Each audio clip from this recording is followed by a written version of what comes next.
आज मेरे बेटे की शादी थी। मैं बहुत खुश थी। हर माँ का अरमान होता है कि उसका बेटा ब्याह जाए, घर बहू आए और घर खुशियों से भर जाए। खैर, अब तो मेरी बूढ़ी हड्डियों में इतनी जान भी नहीं थी कि मैं घर के काम काज कर सकती। इसलिए मैंने अपने बेटे के लिए एक सुघड़ सी प्यारी सी लड़की चुनी थी। सोने पर सुहागा यह हुआ कि मेरी बहू बहुत ज्यादा जहेज अपने साथ लाई थी और साथ एक नौकरानी भी लाई थी। पहले पहल तो मुझे हैरत हुई और थोड़ा अजीब भी लगा कि बहू नौकरानी ही ले आई है, जबकि काम के लिए नौकरानी तो मैं भी रख सकती थी। लेकिन मुझे नौकरानियों के काम पसंद ही नहीं आते थे। मैंने मन ही मन में सोचा कि रह ले ये हफ्ता 2 हफ्ता यहाँ, फिर इसलिए 2 हफ्ते को चलता करूंगी। लेकिन जैसे जैसे वक्त गुजरता गया, बिल्किस मेरे घर में अपनी जगह बना गई। न जाने क्या था जो मुझे उसकी तरफ खींचता था। मुझे बड़ी उनसियत सी हो गई थी उससे। जहां तक मेरी बहू की बात है, तो इसको मैंने पहली बार पार्लर में देखा था, जहां मैं अपनी भांजी के साथ गई थी। वरना मैं पार्लर वालों के चक्कर में नहीं पड़ती। लेकिन जब मैंने पार्लर वाली लड़की देखी तो मुझे वो बहुत अच्छी लगी। सुलझी हुई, तमीजदार। उसकी माँ भी उसके साथ होती थी। बातों बातों में मैंने उनसे रिश्ते की बात कर ली और यह सिलसिला निकल पड़ा। अब मैं अपने इस फैसले से मुतमईन थी। मेरी बहू नूर भी बहुत अच्छी थी। बहू नूर और काम वाली बिल्किस भी। लेकिन बहू के साथ जो मुलाजमा आई थी वो हर वक्त नकाब में रहती थी। ये बात काफी अजीब थी। खैर, मैं खामोश ही रही। मैं अपने किचन का काम किसी को करने ना दिया करती थी, लेकिन वो लड़की यहां भी मुझे मात देगी। वो बहुत ही पाकबाज, इबादत गुजार थी। मैंने इसे दिल से खुश होकर खाना बनाने का काम भी सौंप दिया था। अब मैं बहुत सुकून में थी। वो लड़की ना सिर्फ घर के काम करती, बल्कि मेरी भी इतनी खदमत करती कि मैं हैरान रह जाती। लेकिन आज तक मैंने उसका चेहरा ना देखा था, क्योंकि वह हर वक्त नकाब किए रहती थी। मैंने कई बार समझाया कि घर में तो नकाब उतार दो, भला यहाँ होता ही कौन है। हम सास बहू होते थे, बाकी बेटा भी सवेरे ही काम पर निकलता तो शाम को लौटता था। मगर मेरी बात पे वो बहुत घबरा जाती थी। उसके हाथ भी कांपने लगते थे। मेरी बहू आ गई और इसके सामने खड़ी हो गई। अम्मी जान, इसको कुछ नहीं कहें। ये अपना चेहरा किसी को नहीं दिखाती। बहुत ही पर्देदार है। इसको पर्दे में ही सुकून मिलता है, तो आप इसे ना कहा करें। बिल्किस के जाने के बाद मेरी बहू मेरे पास आकर बैठ गई और आहिस्ता से बोली, अम्मी जान, हमने इसका चेहरा देखकर करना ही क्या है, जब हमें इतना सुख दे रही है। घर शीशे की तरह चमकता है, खाना लजीज बनाती है। मैंने देखा है रात गए तक आपको दबाती भी है।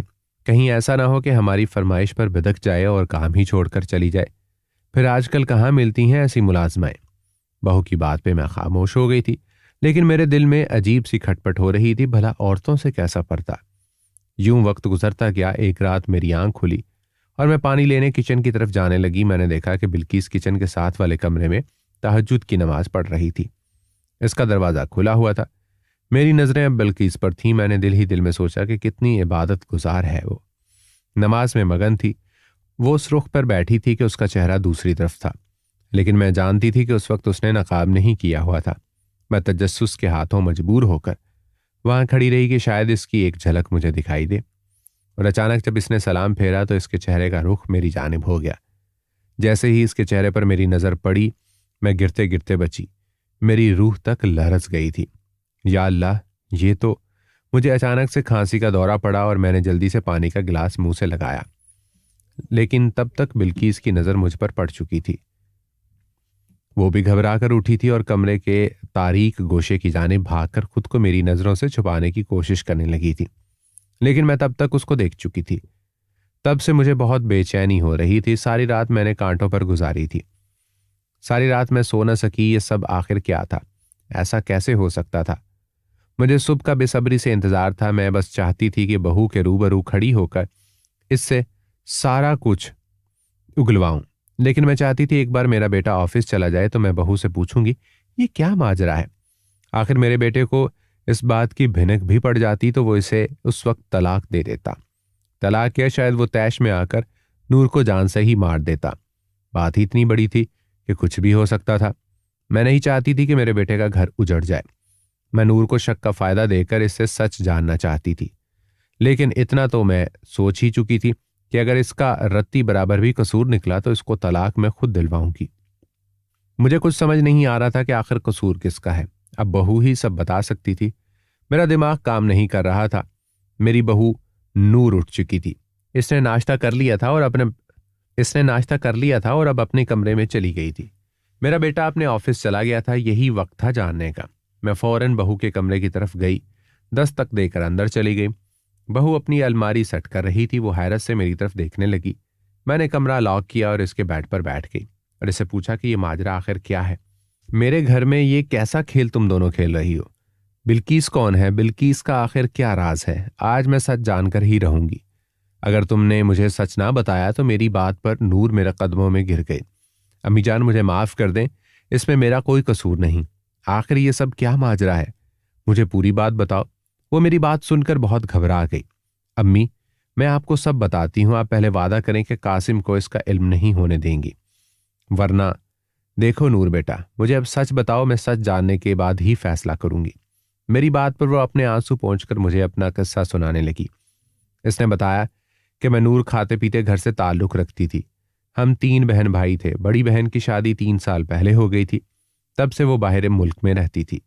इसके बाद मैं और मेरा छोटा भाई फहद। मैं कॉलेज जाती थी, फहद स्कूल। हम सब बहुत खुश थे कि अचानक पापा को बिजनेस में लॉस हो गया और हमारे माली हालात बहुत ख़राब हो गए। मेरा कॉलेज छूट गया और फीस ना देने की वजह से फहद को भी स्कूल से निकाल दिया गया। पापा कर्जे में डूब गए थे। किसी रिश्तेदार ने तो पूछा तक नहीं।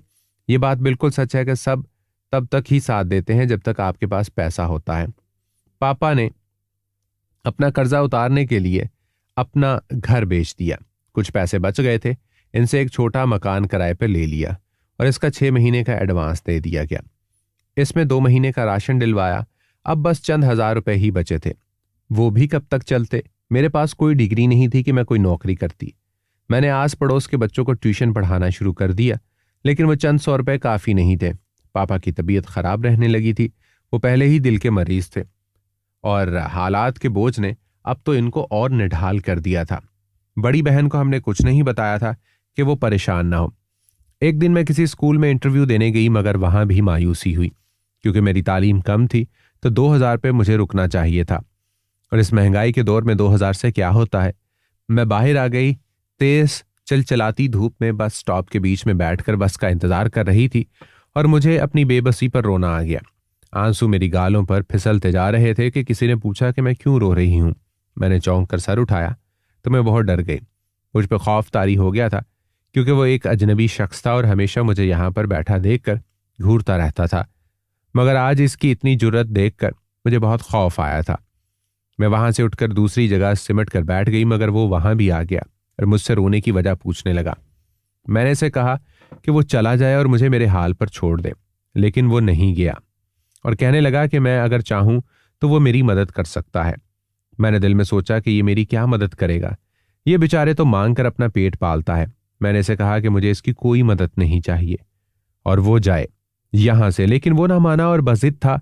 तो नाचार मैंने बताया कि मेरे हालात अच्छे नहीं, कोई ढंग की नौकरी भी नहीं मिलती। ये सुनकर इसने अपना मशवरा दिया कि मैं अपना पार्लर क्यों नहीं खोल लेती। मैं इसकी बात सुनकर हंसी कि इसके लिए लाखों रुपए चाहिए और मेरे पास तो इतने पैसे भी नहीं कि किसी पार्लर में कोर्स कर सकूं। सीखने के लिए भी पैसे लगते हैं। ये सुनकर इसने अपनी जेब से कागज और कलम निकाला और कागज पर कुछ लिखा। फिर कागज मेरी तरफ बढ़ाते हुए बोला, ये मेरा नंबर है, तुम सोच लो, फिर मुझे कॉल कर लेना, मैं तुम्हें पैसे ला दूंगा। मैंने चट इसके हाथ से ली और वहां से उठ गई, क्योंकि मेरी बस आ गई थी। घर पहुंचकर मैं इस सारे वाकये को भूल भाल गई। रात को जब मैं बिस्तर पर लेटी तो अचानक से मेरे जहन में धमाका हुआ और दिन वाला सारा वाकया मुझे याद आ गया कि कैसे मैं बस स्टॉप पर बैठी रो रही थी कि अचानक वहां वो अजनबी शख्स आ गया था। मैं सोच रही थी कि इसके पास इतना पैसा आया कहां से जो वो मुझे देने का कह रहा था, और अगर है भी तो वो मुझे क्यों देगा। आजकल तो कोई किसी को उधार तक नहीं देता। इसकी बातों पर मुझे एतबार तो नहीं आया था, मगर फिर ना जाने क्या सोचकर मैंने अपने पर्स से वो चिट निकाली जिसमें इसने अपना नंबर लिख कर दिया था और अपने मोबाइल से इसका नंबर अजनबी मददगार के नाम से सेव कर दिया और सो गई। इस वाक़े को काफ़ी दिन गुजर गए थे। घर में 2 वक्त की रोटी खानी मुश्किल हो गई थी और अब तो वो ट्यूशन्स भी छूट गए थे। मुझे और मामा को फहद के स्कूल की बहुत फिक्र हो रही थी। कितने महीने हो गए थे वो घर पर उदास बैठा, अपने स्कूल बैग को खोलकर अपनी किताबें बिखराए हुए घंटों उन्हें देखता रहता। इसके स्कूल का बहुत हर्ज हो रहा था। उस दिन मैं अपनी एक दोस्त के घर गई उससे बात करने कि मुझे किसी स्कूल में अच्छी तनख्वाह पर रखवा दे। किसी से बात करके मैं वहां से निकली तो रास्ते में एक ब्यूटी पार्लर था। इसे देखकर मुझे उस अजनबी की बात याद आ गई। मैं अंदर चली गई और कहा कि मैं सीखना चाहती हूँ। पार्लर की ऑनर ने कहा कि वो कोर्स करवाने का 1 लाख रुपया लेती है और 1 साल का कोर्स है जिसमें वो मुझे सब कुछ सिखा देगी। ये सुनकर मैं मायूस होकर वहां से ये कहकर निकली कि कुछ दिन बाद बताती हूँ आपको। लेकिन मैं 1 लाख कहाँ से लाती, मेरे पास तो 10,000 रुपये भी नहीं थे। खैर मैं घर आ गई और कुछ देर बाद उस अजनबी का नंबर मिलाया। इसने मेरा फ़ोन काट दिया और ख़ुद कॉल की और पूछा कि क्या मैं वही लड़की हूँ जो उसे बस स्टॉप पर मिली थी। मुझे हैरत हुई कि इसने मेरी आवाज़ सुने बगैर मुझे कैसे पहचाना, मगर मैंने उस पर कुछ जाहिर किए बिना ही कहा, हाँ मैं वही लड़की हूँ जो उसे बस स्टॉप पर मिली थी, और पूछा कि वो कहाँ से मुझे पैसे देगा जबकि वो खुद बहुत गरीब है। वो ये बात सुनकर हंसा कि तुम्हें पैसों से मतलब, वो तुम्हें मिल जाएंगे, बोलो कितने चाहिए। मैंने कहा मुझे 1 लाख रुपए चाहिए पार्लर के कोर्स के लिए और मुझे ये पैसे उसे लौटा दूंगी। उसने मुझे उस बस स्टॉप पर बुलाया और मैंने हामी भर दी। अगले दिन मैं वहां पहुंची तो वहां पहले से मौजूद था। इसने मेरे हाथ में लिफाफा दिया और खामोशी से वापस चला गया। मैंने वो लिफाफा खट से अपने पर्स में रखा और वापस घर आ गए। कमरे में आकर दरवाज़ा बंद करके मैंने लिफाफा खोला तो मैं हैरत की इंतहा न रही जब मैंने देखा कि लिफाफे में 2 लाख पड़े थे। मैंने इसे कॉल की और पूछा कि मुझे 1 लाख की ज़रूरत थी, तुमने 2 लाख क्यों दिए? तो वो बोला कि 1 लाख पार्लर में दूंगी, तब तक आहिस्ता आहिस्ता घर में खर्च करना। मैंने इसका शुक्रिया अदा किया और जोश में आकर इससे वादा कर बैठी कि ज़िंदगी में इसे मेरी कोई भी मदद की ज़रूरत पड़ी तो लाजमी करूंगी। वो मुझे अपनी बहन समझे। मुझे नहीं मालूम था कि अनजाने में मुझसे कितनी बड़ी गलती हो गई है। मैंने फ़ोन रख दिया। दूसरे दिन पार्लर में पैसे जमा करवाए और पार्लर ज्वाइन कर लिया। दिन इसी तरह गुजरते जा रहे थे। मैंने बहुत कुछ सीख लिया था और फहद को स्कूल में दाखिल करवा दिया था। इसी तरह साल पूरा हो गया। पार्लर से मुझे कोर्स सर्टिफिकेट भी मिल गया। अब मैं अपना पार्लर खोलना चाहती थी। मैंने अजनबी मददगार को एक बार फिर कॉल मिलाई और बताया कि मेरा कोर्स कंप्लीट हो गया है, तो इसने कहा कि मैं फिर उसी जगह पर आ जाऊं। मैं वहां गई तो इसने मुझे लिफाफा दिया और कहा मेरे साथ चलो। मैं तजब्जुब में मुब्तला हो गई तो बोला मैंने तुम्हारे लिए पार्लर देखा है जो कोई किराए पर दे रहा है। मैं उसके साथ चली गई और सारे मामला तय किए और घर आ गई। दूसरे दिन से पार्लर पर बैठ गई और पार्लर ओपन का बोर्ड लगा दिया। अपनी मदद के लिए एक लड़की भी रख ली। पार्लर चल पड़ा था। घर के हालात ठीक होने लगे थे। मैं तो उसे अपना मोहसिन समझ बैठी थी और दिन रात इसे ही दुआएं देती। खातीन जोक दर जोक आती। इनमें से एक खातून आप भी थी जिन्होंने मुझे पसंद किया और मुझे अपनी बहू बना लिया। मेरी शादी की तैयारी हो रही थी कि एक दिन अजनबी मददगार मेरे पास आया और बोला कि इसे मुझसे कुछ चाहिए। मैंने कहा कि मैं इसके सब पैसे लौटा दूंगी, वो कुछ वक्त दे मुझे। इसने कहा कि इसे पैसे नहीं चाहिए बल्कि इसके मेरी मदद चाहिए। यूं इसने मुझे मेरे ही नादानी में किया हुआ वादा याद करवाया जो मैंने उसे 2 लाख रुपए के बदले में किया था। मैं उसकी बात सुनकर काफ़ी परेशान हो गई थी कि जाने अब वो मुझसे क्या मांग ले, लेकिन मैंने दिल कड़ा करके कहा कि मांगो, क्या मांगते हो। लेकिन इसकी बात सुनकर मेरे औसान खता हो गए। इसने मुझसे कहा कि तुम मुझे अपने साथ अपने जहेज में लेकर जाओगी। मैं हैरान हुई, मगर ये कैसे हो सकता है?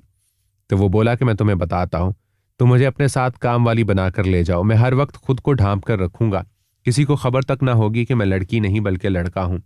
इसकी बात सुनकर मुझे अब गुस्सा आने लगा था। तभी तो मैं चिल्लाई थी, और मैं ये सब क्यों करूंगी? मैं मानती हूं तुम मेरे मददगार हो, मैं तुम्हारी एहसानमंद भी हूं, मगर मैं अपने होने वाले शोहर को इतना बड़ा धोखा हरगिज नहीं दे सकती। मैं क्यों कर एक गैर मर्द को अपने घर लेकर जाऊं? मुझे क्या मालूम तुम किस इरादे और किस नीयत के साथ जाना चाहते हो। मैं ऐसा नहीं करूंगी। मैंने मुड़कर अपनी तिजोरी का लॉक खोला जो नोटों से भरा पड़ा था। मैंने 2 लाख पहले से ही अलहदा करके एक लिफाफे में डाल रखे थे कि ना जाने कब मेरी मददगार को इन पैसों की ज़रूरत पड़ जाए। मैंने वो लिफाफा उसकी जानिब बढ़ा दिया और कहा कि गिन लो, इसमें पूरे 2 लाख हैं, ये लो और जाओ यहाँ से। आज से तुम्हारा और मेरा रिश्ता खत्म। वो मेरी बात सुनकर एकदम से मेरे पाँव में गिर कर गिड़गिड़ाने लगा था। मैं खौफजदा सी होकर पीछे हटी थी। वो ज़ारो कतार रो रहा था। इसने मेरे सामने हाथ बांध लिए थे।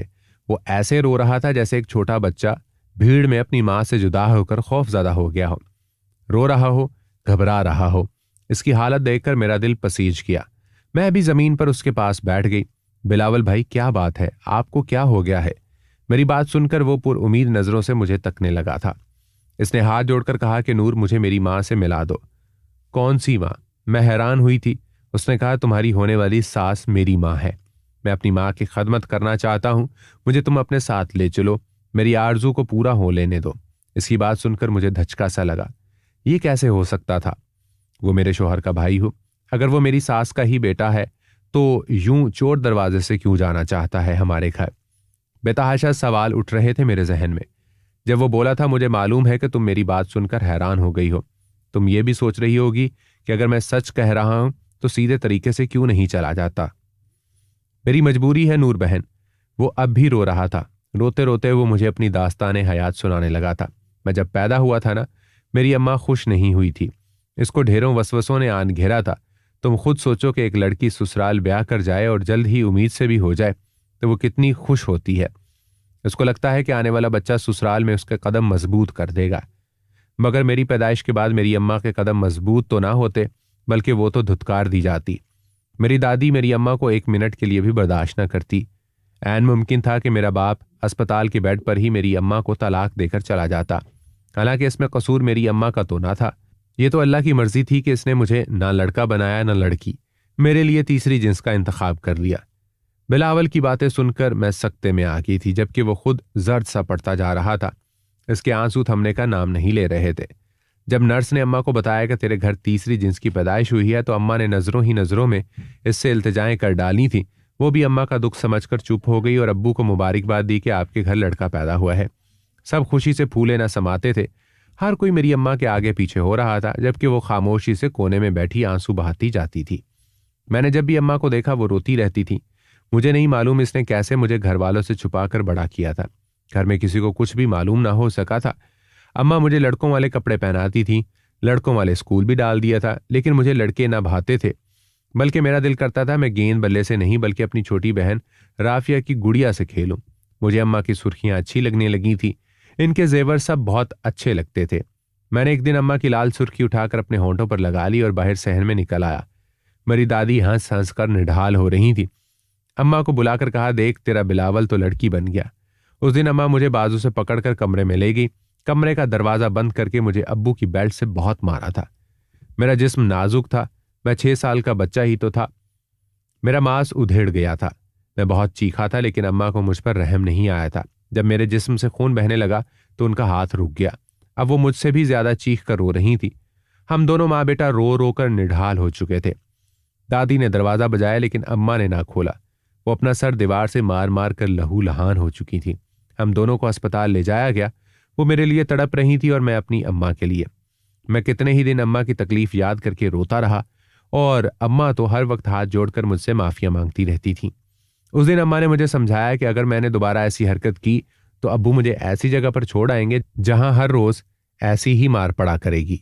उस दिन के बाद मैंने ऐसा करने का भी नहीं सोचा। कई बार दिल चाहा, मगर मैंने अपने दिल को रोन डाला। कई साल बीत गए, अम्मा की मार भी भूल गई, लेकिन जो सबक वो हर रोज पढ़ाया करती थी वो एक कान से सुनकर दूसरे से निकाल देता था। लेकिन एक दिन मैंने अपनी जिंदगी की सबसे बड़ी गलती कर डाली। मुझे याद है जब मैं 10 साल का था तो अब्बू ने घर ही में छोटी सी सालगिरह मनाने का सोचा। अम्मी मेरे लिए बेहतरीन पैंट शर्ट निकाल कर रख गई थीं, लेकिन मैंने रफिया की इस्त्री की हुई फ्रॉक पहन ली। अम्मा की सुर्खी लगाकर जब मैं बाहर केक काटने के लिए निकला तो सब हंस दिए थे। अम्मा भी हंस दी। मेरे सर पर हल्की सी थपक लगाकर बोली कि तुम्हारी मजाक की आदत नहीं जाएगी। फिर वो मुझे कमरे में ले गई। मुझे दोबारा तैयार करते हुए वो बेतहाशा रो रही थी। मैंने वजह पूछी तो वो बोली कि तुमने बहुत गलत किया है। अगले दिन अम्मा मुझे बाजार ले गई, लेकिन वो बाजार तो ना था। वो मुझे दूर एक कस्बे में ले गई। तंगो तारीख गलियों से गुजरते हुए मुझे एक घर में ले गई जहां सभी तीसरी जिन्स के अफराद थे। बात बात पर ताली पीटते थे। मुझे बड़ी घबराहट हो रही थी। मैंने अम्मी का हाथ हिलाकर कहा, अम्मा यहां से चलो, मेरा सांस घुट रहा है। मगर वो एक बुजुर्ग गुरु के पास बैठकर न जाने क्या बातें करके रो रही थीं। गुरु ने मुझे अपने पास बुलाकर कहा, आज से मैं तुम्हारी मां हूं। मैंने अम्मा का कंधा फिर से हिलाकर कहा, अम्मा उठो, घर चलें। मेरा दिल अनजाने खौफ से कांप रहा था। वही हुआ जिसका डर था। मेरी अम्मा उठकर बाहर की तरफ चल पड़ी। मैं उनके पीछे लपका। मुझे गुरु के चेलों ने पकड़ लिया। मैं चीखता चिल्लाता रहा। अम्मा ने पीछे मुड़कर भी ना देखा था। मेरा नन्हा सा दिल कांप रहा था। मेरा दिल क्या, मैं तमाम मस्जिदों के स्पीकर ले आऊं, अम्मा को आवाज दूं, वो सुनकर रुक जाए। हाय, मैं बहुत बेबस था। मेरे कमजोर से बदन में इतना जोर कहाँ था कि मैं उन हट्टे कट्टे चेलों से खुद को छुड़ा लेता। मैं सारी रात धाड़े मार मार कर रोता रहा। गुरु मुझे प्यार से समझाता रहा, मगर वो समझने की उम्र तो नहीं थी। सुबह सवेरे ही अम्मा मुझसे मिलने चली आई। मैं इनसे लिपट कर एक बार फिर बहुत रोया था। अम्मा ने मुझे अपने हाथों से खाना खिलाया और चली गई, मेरे किसी सवाल का जवाब दिए बगैर। मैंने वादा भी किया कि आज के बाद सुर्खी पाउडर हाथ ना लगाऊंगा, मगर वो चुप ही नहीं। गुरु मुझे प्यार करता तो मुझे उससे घिन आती थी। मैं सबसे अलग थलग बैठा घर वालों को याद करके रोता रहता। एक दिन गुरु मेरे पास आकर बैठ गया। मैं रो रहा था तो वो भी रोने लगा था। इसने मुझे बताया कि इसके माँ बाप तो पैदा होते ही इसे ऐसी जगह पर छोड़ गए थे। इसे तो अपने माँ बाप का भी नहीं पता था, ना ही इससे कभी कोई मिलने आता। बताया था कि मैं उनका गुरु हूं, मुझे अब इनके साथ ही रहना पड़ेगा। मुझे बहुत गुस्सा आया था। मुझे यहाँ आए हुए 1 महीना हो गया था। अम्मा ने मुझे बताया था कि सब मुझे याद करते बहुत रोते हैं, लेकिन अम्मा ने उनसे झूठ बोल रखा है कि मैं गुम गया हूं। मुझे उस दिन पता चला कि इस सब के पीछे मेरी अम्मा ही थी। वो मुझे अपने साथ रखना ही नहीं चाहती थी। मैंने ही समझौता करना सीख लिया था। अब मैं अम्मा से खफा रहता, इनको जिद करने की कोशिश करता। गुरु ने डांस सीखने का कहा तो मैंने फौरन हामी भर ली। अब मैं खूब मेकअप करके अम्मा से मिलता था ताकि वो गुस्से में आकर मुझे घर ले चलें, मगर अम्मा का दिल न पिघला। गुरु ने मेरे फन को तराश खराश कर मुझे हीरा बना दिया था। अब मैं अमल तैयार हो चुका था। अम्मा मिलने आती तो मैं ना मिलता। पूरे शहर में मेरा चर्चा होने लगा था। अब मैं जवान हो गया था और मजीद हसीन भी। मैंने खूब दौलत कमाई। मेरा गुरु भी बहुत ज़ईफ हो चुका था। मैं सारा सारा दिन इनकी खदमत करता, इसके लिए हर आसाइश का इंतज़ाम किया। गुरु मुझे हर वक्त दुआएं देता रहता था। एक दिन इसने मुझे अपने पास बिठाकर कहा, मेरी ख्वाहिश है कि तुम कुरान सीखो। इसने मुझे एक पता दिया कि मैं वहां जाऊं। इतना कहकर वो इंतकाल कर गए। अब ये मेरे गुरु की आखिरी ख्वाहिश थी। ना चाहते हुए भी मुझे उस पते पर जाना पड़ा। मैं दरवाजे पर खड़ा था जब मुझे घर के अंदर से बहुत ही खूबसूरत आवाज में कुरान पाक की तिलावत सुनी। मैं वहां जम सा गया। फिर वही आवाज उस आयत का तर्जमा पढ़ने लगी थी। तर्जमे में अल्लाह पाक अपने गुनाहगार बंदों से वादा कर रहा था कि अगर वो बुराई से पलट आए और अल्लाह से अपने गुनाहों की माफ़ी मांगे तो अल्लाह बड़ा माफ़ करने वाला है। उस आयत ने मुझ पर बड़ा असर किया था। मैं घर आकर रोता रहा, अल्लाह से माफ़ी मांगता रहा। यूं मैंने कुरान की तालीम हासिल करना शुरू कर दी। डांस वगैरह छोड़ दिया। अपना पेट पालने के लिए दिहाड़ी करने लगा। तब मुझे रोज़ाना जिन आंखों का और जिस तरह के लोगों का सामना करना पड़ता था, ये मैं ही जानता था। तब मुझे अम्मा की मजबूरी समझ आई। मेरी अम्मा आखिर क्या कर लेती। उसकी बेटी भी जवान हो रही थी। फिर भला एक तीसरी जिन्स के इंसान की बहन को कौन बहाता। मैंने अपना सारा पैसा जमा किया था ताकि किसी ज़रूरतमंद के काम आ सके। तुम मुझे ज़रूरतमंद लगी, इसलिए मैंने तुम्हें दे दिया। मैं अपनी माँ से मिलने का शदीद ख्वाहिशमंद था। मैं इनकी खदमत करके खुदा को राज़ी करना चाहता था। एक दिन मैं तुमसे मिलने पार्लर आया तो मैंने वहां अपनी अम्मा को देख लिया था। फिर पता चला कि वो तुम्हें अपने बेटे यानी मेरे भाई से ब्याहना चाहती हैं। तभी तो मैंने तुम्हारे पास चला आया। बिलावल सारी बात सुनाकर रो दिया था। मैं भी रोती रह गई थी। अम्मी जान, इसकी बातें सुनकर मैं खुद को रोक नहीं पाई थी। क्या मैंने गलत किया? मेरी बहू मुझसे सवाल कर रही थी, जबकि मैं तो जमीन पर गिर सी गई थी। मैं बहू के गले लगकर बड़ा रोई थी। मुझे मेरा नन्हा बिलावल बड़ा याद आता था। इसने कैसी कैसी सख्तियां झेली थी। मैं भागकर इसके कमरे में गई तो वो अपना सामान पैक किए बैठा था। मुझे देखकर मेरे कदमों में गिर गया था। मैंने इसको उठाया और इसके आगे हाथ जोड़कर अपनी हर गलती का एतराफ़ किया था। मैं गिड़गिड़ाकर उससे माफ़ियाँ मांगी थी। उसने मुझे माफ़ कर दिया था। मेरा बिलाल मेरे सीने से लगा बच्चों की तरह बिलक बिलक कर रो रहा था। फिर वो मुझसे जुदा हुआ और अपना सामान उठाकर चल दिया। मैंने उसका बैग उसके हाथ से छीन कर कहा था कि वो मेरे पास रहे। वो घबरा गया और बोला कि अम्मा, आपकी ज़िंदगी मुश्किल नहीं बनाना चाहता। तब मैं बोली तो मुझे लगा मेरी आवाज़ कहीं किसी गड़े से आ रही है। बेटा, ज़िंदगी तो मैंने तुम्हारी मुश्किल बना दी थी। लोगों का डर इस कदर मुझ पर हावी हो चुका था कि मैं रब के गज़ब को तो भूल ही गई थी। अगर वो क़यामत के दिन मुझसे पूछ ले कि बेटा और बेटी मैंने दिए तो तुमने रख लिए, मैंने अपनी पसंद से ख़ास बंदा दिया तो धुतकार दिया, तो मैं क्या जवाब दूंगी? मुझे मेरे अल्लाह के सामने रुस्वा होने से बचा ले। मैंने बिलावल के सामने हाथ जोड़े तो वो बैग फेंक कर मुझसे लिपट गया। मैंने पूरे मोहल्ले में मिठाई बांटी थी कि मेरा गुमशुदा बेटा लौट आया है। अल्लाह का शुक्र है, उसने मुझे मेरी गलती सुधारने की तौफीक दे दी थी।